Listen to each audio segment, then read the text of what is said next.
ছোটবেলায় আমার নিষ্পাপ মন যেমন ছিল, কাকিমা তুমি এটা মায়ের থেকে চেয়ে পাঠিয়েছিলে তো মা এটা তোমার জন্য পাঠিয়েছে, এই নাও।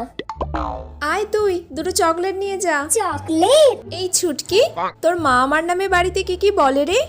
হ্যাঁ বলে তো, অনেক কিছু বলে। যে মিতা কাকিমা সব জিনিস আমার থেকে চেয়ে চেয়ে নিয়ে যায়, ওর মনে হয় কিচ্ছু নেই, ভিখিরি কোথাকার, এরম করে বলে। আর কি বলে? মিতা কাকিমা মনে হয় কারোর সাথে ঘুরতে বেরোয়, প্রত্যেকদিন বিকালে দেখি কার সঙ্গে বাড়ি ফেরে। হ্যাঁ আরো বলে ওর সঙ্গে ঝগড়ায় তো কেউ পারবে না, সব মানুষের সাথে ও নিজে গিয়ে ঝগড়া করে, তার দোষ থাকুক বা না থাকুক। আর ওর সাথে আমি থাকি বলে আমারও জ্বালা, সব ভুলগুলো জেনেও আমাকে ওকে সাপোর্ট করে যেতে হয়। তাহলে কাকিমা আমি এত কিছু বললাম, এবার আমাকে চকলেট দাও। চকলেট খাবি? এনে খা।